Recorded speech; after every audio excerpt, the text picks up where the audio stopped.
Second hour of Speed Freaks. We celebrate 24 years of doing this. June 25th, 2000 is when we started this.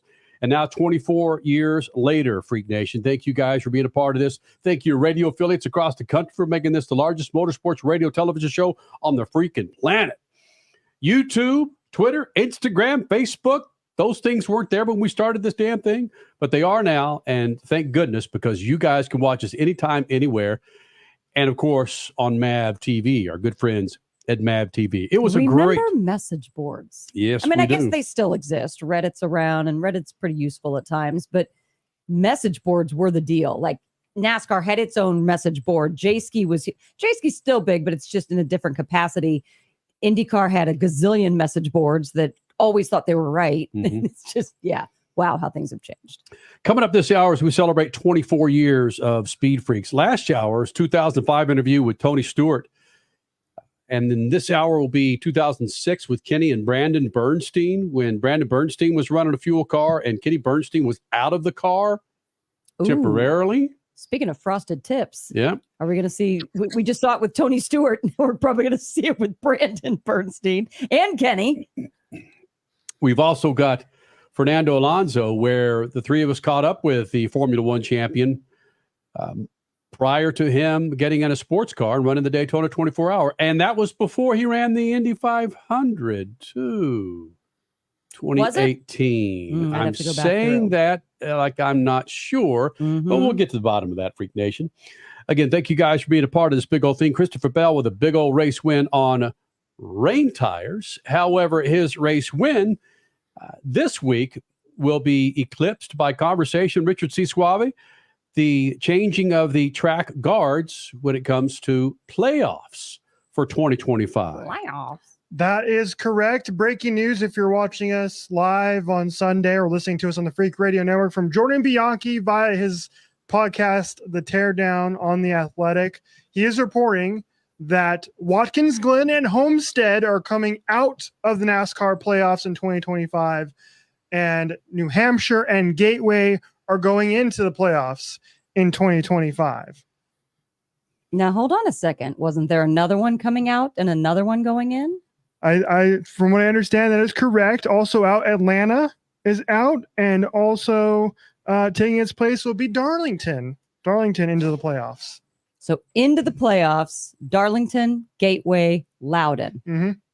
So we're taking here we are. We're taking a road course out of the playoffs, Richard? Yeah, I don't like that. That's correct. Especially the Glen. The Glens, I was thinking about that today, watching the beginning of the IMSA race. That's just a beautiful place to be and to watch racing and all the iconic. They even have a sign for the S's at the racetrack. I mean, it's just the S's.com. I mean, it's just a beautiful place. Yes. Taking out the Glen, I think, is a mistake. We will see. Adding Loudon into the playoffs during NFL season, all the Patriots fans up there, that might be something to see, to believe. Right.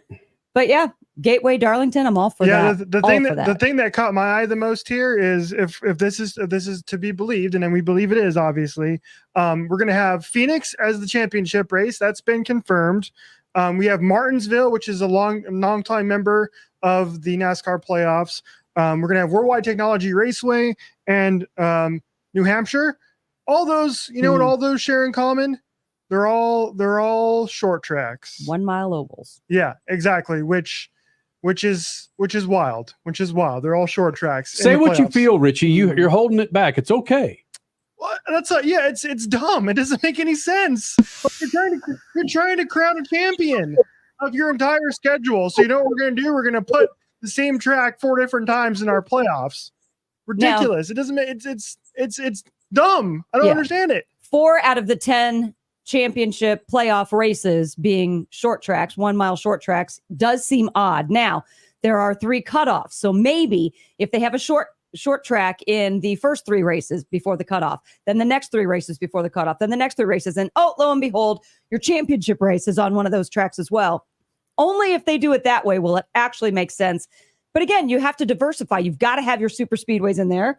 I'm assuming Talladega is going to stay, but you have to have road courses. You have to. If you're going to be the best of the best in the world, You have to be on all surfaces, and your playoffs need to incorporate all those surfaces. Having Watkins, just listen, and I get this.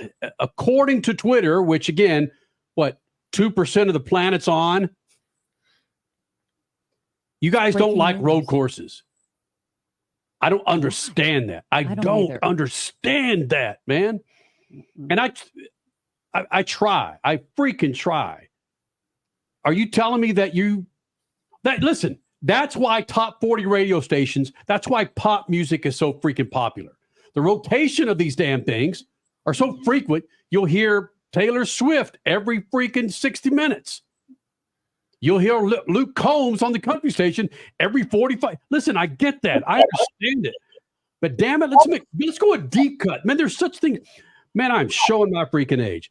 But deep cuts, I consider a road course where you think, oh my gosh, that's right.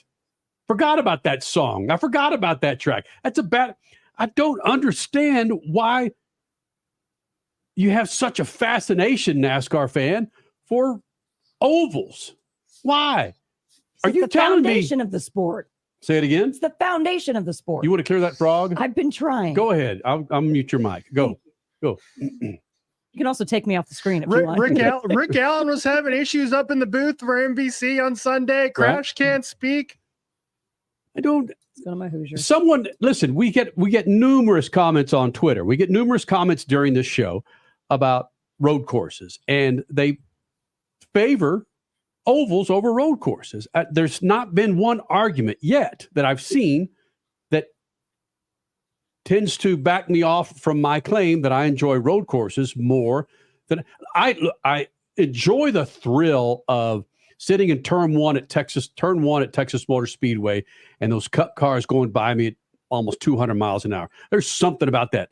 You can't describe that on a radio TV show or watch it on TV. You've got to experience it. I get that.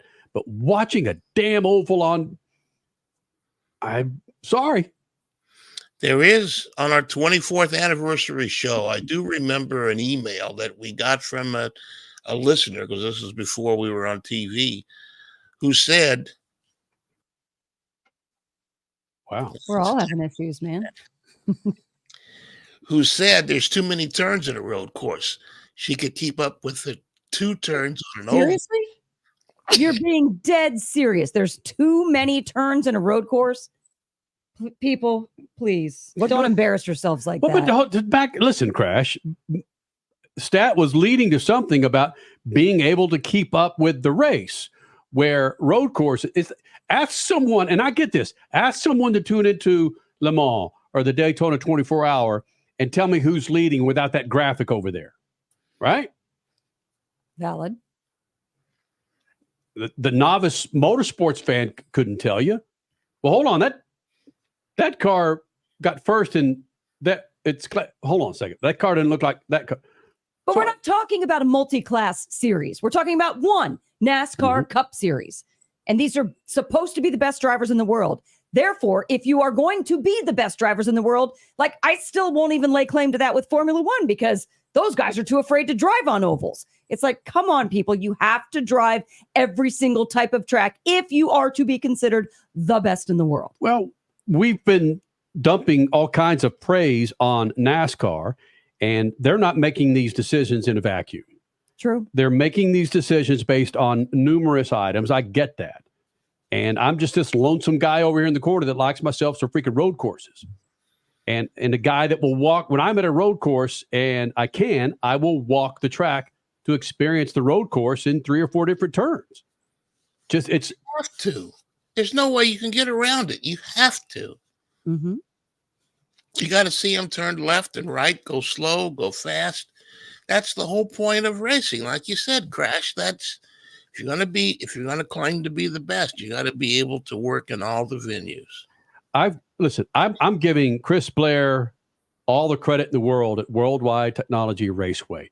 They're an independent track. They're not owned by NASCAR or Bruton Smith's company, Marcus Smith's company. They're an independent track that is sold out every freaking race. They show up. Congratulations to Worldwide Technology Raceway. It's a good race. It's a good racetrack. It's great for the fans. It's a party. They Yes. have concerts that are legit. They're not just your local band coming into play. They have legit concerts, legit kid areas. They have these suites that they build on the inside that don't even look at the track, but they look into the party. It's mind-blowing what they've built. It's awesome. So I'm not taking anything away from Worldwide Technology Raceway. Congratulations Yeah, to our friends at WWTR, man. That's badass. Well, something came up this week. Quickly, Crasher. Yeah, something came up this week. Kyle Larson responded saying something along the lines of no track deserves 2 dates. And he got hammered for that. Meanwhile, we've been screaming that it's true. No track on the NASCAR circuit deserves 2 dates. We don't need a 38-week schedule. That needs to be condensed. Exactly like Statman brought up earlier in the show, the races themselves should be shortened. Right. There's so many things that could change to make the product even better. Freak Nation, we're going to go back to 2006. Kenny Bernstein and Brandon Bernstein as we celebrate 24 years of Speed Freaks. It's bananas that we're still around, but we are. Speed Freaks, Motorsports Radio, redefined.